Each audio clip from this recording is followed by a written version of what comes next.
നമസ്കാരം, കർമ്മ ന്യൂസിലേക്ക് സ്വാഗതം. കേരളത്തിലെ ഏറ്റവും വലിയ വിമാനത്താവളം ഇന്ന് കണ്ണൂർ എയർപോർട്ടാണെന്ന കാര്യം എല്ലാവർക്കും അറിയാമല്ലോ. ഏറെ നാളത്തെ കാത്തിരിപ്പിന് ശേഷമാണ് കണ്ണൂരിൽ ഒരു എയർപോർട്ട് വന്നത്. കേരളക്കരയാകെ ആ വാർത്ത ഏറെ സന്തോഷത്തോടെയാണ് കണ്ടതും കേട്ടതുമെല്ലാം.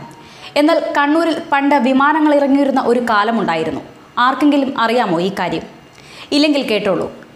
ഏതാണ്ട് 80 വർഷങ്ങൾക്ക് മുൻപ് കണ്ണൂരിൽ വിമാനം ഇറങ്ങിയിരുന്നു. അതും യാത്രാ വിമാനം. എങ്ങനെയാണ് കണ്ണൂരിൽ ഇങ്ങനെ ഒരു വിമാന സർവീസ് ഉണ്ടായത്? എവിടെയായിരുന്നു അന്ന് വിമാനം ഇറങ്ങിയത്? ഈ ചോദ്യങ്ങൾക്കുള്ള ഉത്തരം ഇതാണ്.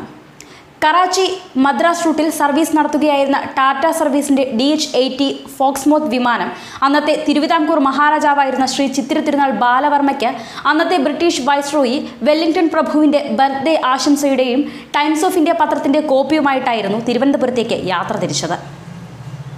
ടാറ്റ ഗ്രൂപ്പ് ഉടമ JRD ടാറ്റ തന്നെയായിരുന്നു ഈ വിമാനം പറത്തിയിരുന്നത്. തിരുവനന്തപുരത്തേക്കുള്ള യാത്രാമധ്യേ വിമാനത്തിൽ ഇന്ധനം നിറയ്ക്കുന്നതിന് വേണ്ടിയായിരുന്നു കണ്ണൂരിൽ ഇറങ്ങിയത്. എയർ സ്ട്രിപ്പ് ഒന്നും ഇല്ലാതിരുന്നതിനാൽ കണ്ണൂർ കന്റോൺമെന്റിലെ ബ്രിട്ടീഷ് മിലിറ്ററി ആസ്ഥാനത്തെ മൈതാനത്തായിരുന്നു അന്നത്തെ റൺവേ. കണ്ണൂരിൽ അപ്രതീക്ഷിതമായി ഒരു വിമാനം ഇറങ്ങുന്നത് കണ്ട കുട്ടികളും മറ്റു നാട്ടുകാരുമെല്ലാം മൈതാനത്തിന് സമീപം തടിച്ചുകൂടിയിരുന്നതായി പഴമക്കാർ ഓർമ്മിക്കുന്നുണ്ട്. നിറയെ സുരക്ഷാ ഉദ്യോഗസ്ഥർ ഉണ്ടായിരുന്നതിനാൽ വിമാനത്തിൽ തൊടാനുള്ള ആളുകളുടെ ശ്രമം വിഫലമായി.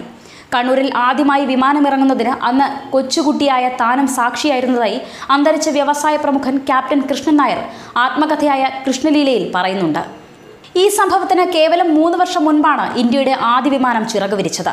1932 ഒക്ടോബർ 15-നായിരുന്നു അത്.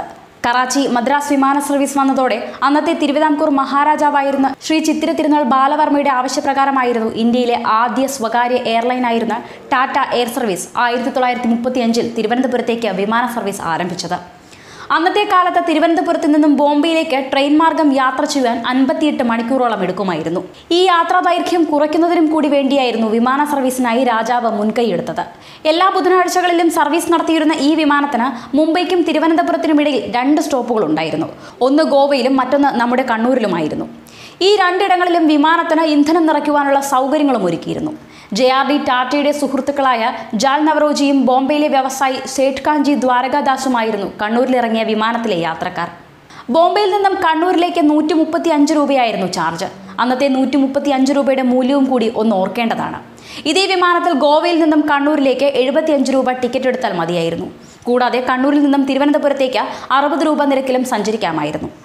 ടാറ്റ തുടക്കമിട്ട എയർ സർവീസാണ് പിന്നീട് ഇന്ത്യയുടെ ഔദ്യോഗിക വിമാന സേവനദാതാവായ എയർ ഇന്ത്യയായി രൂപാന്തരം പ്രാപിച്ചത്.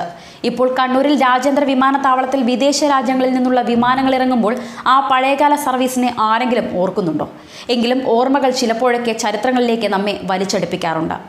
അത്തരമൊരു മധുരമൂർന്ന ഓർമ്മയാകട്ടെ 80 വർഷം മുൻപ് ഇന്ധനം നിറയ്ക്കാനിറങ്ങിയ ആദ്യ വിമാനത്തിൻ്റെ കഥ. ന്യൂസ് ഡെസ്ക്, കർമ്മ ന്യൂസ്.